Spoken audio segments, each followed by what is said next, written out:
Hello বন্ধুরা, সবাই কেমন আছো? আশা করি সবাই ভালোই আছো। তো আজকে আবার অনেক দিন পরে রান্নার একটা ভিডিও নিয়ে চলে আসলাম।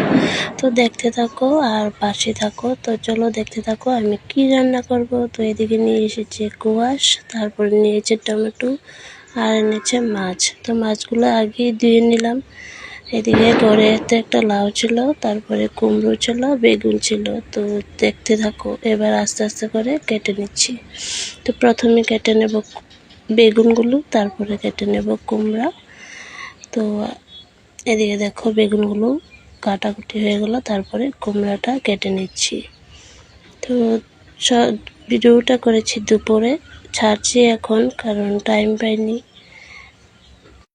আজকে রান্না করব চুলোতে। তো চলো এদিকে দেখো আমার কুমড়া আর বেগুনগুলো কাটা হয়ে গেল, তারপরে কেটে নেব কোয়াশগুলো কেটে তারপরে একটা বড় সাইজের আলু কেটে নেব। এই দেখো কোয়াশগুলো কাটা হলো, এবার একটা বড় সাইজের আলু দিয়ে দেব। তো আজকে আমি রান্না করব কোয়াশ দিয়ে, আলু দিয়ে, মাছ দিয়ে রান্না করব। তারপরে লাউ দিয়ে, মাছের মাথা দিয়ে রান্না করব। তো চলো এদিকে দেখো কাটাকুটি হয়ে গেল। তো এবার চলো চুলাতে, দেখতে থাকো পাশে থাকো। এই দেখো এবার আমি চুলাতে আগুন ধরিয়ে দিলাম। আর অনেক দেরি হয়ে গেল আজকে রান্না বসাতে। তো প্রায় 12টা বেজে গেল। তো এইদিকে দেখো প্রথমে কড়াইয়ে বসিয়ে তেল দিয়ে দিলাম, তারপর প্রথমে মাছগুলো ভেজে নেব। তো সবাইকে জানাই শুভ বিকেল। ভিডিওটা তো দুপুরে করেছি, তো এখনই ছাড়ছি। তো এখন তো শুভ বিকেলই হবে, তার জন্য শুভ বিকেলই জানাচ্ছি। তো রান্নার ভিডিও আমার কেমন লাগে অবশ্যই জানাবে।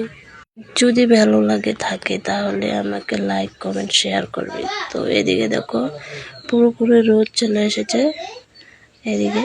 তো তারপরে রান্না করছি, কি করব বলো। দেখতে দেখতে মাছগুলো ভাজা হয়ে গেল। পুরো ভিডিও দেখাতে পারবো না কারণ অনেক লম্বা একটা ভিডিও হয়ে যাবে, তার জন্য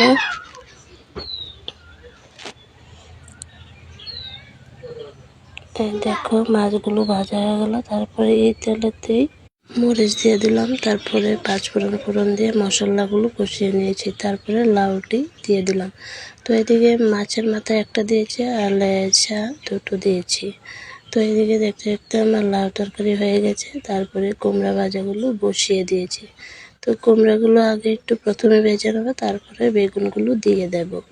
তো তোমরা কারা কারা এইভাবে রান্না করো আমাকে জানাবে, তাহলে আমিও জানবো যে আমার মতন রান্না করা কেউ আছে। আর তোমরা কিভাবে রান্না করো সেটাও জানাবে, তাহলে আমি ওভাবে ট্রাই করব। তো এদিকে দেখো ভাজাগুলো হয়ে গেল, তারপরে এবার কোয়াশগুলো আলুগুলো দিয়ে দেব, দিয়ে একটু ভাজা টাজা করে নিয়ে তারপরে মশলাগুলো দিয়ে দেব। আর মশলা হলো আদা, মরিচ আর জিরা, ধনিয়া, এতটুকুই। আমরা তো আবার পেঁয়াজ টেস্ট কম খাই, তার জন্য। তো এদিকে দেখো মশলা দিয়ে দিলাম, তারপরে মশলাগুলো ভালো করে কষিয়ে ঝোল দিয়ে দেব। এই দেখো মশলাগুলো ভালো করে কষিয়ে নিয়েছি, তারপরে ঝোল দিয়ে দিলাম, তারপরে ঢাকা দিয়ে দিলাম। আর এদিকে দেখো আমার ফাইনাল রান্না কুমড়া ভাজা, লাউ তরকারি মাছের মাথা দিয়ে, আর হলো মাছ দিয়ে, আলু দিয়ে, কোয়াশ দিয়ে। তার আমার এদিকে চেহারাটা দেখো অবস্থা।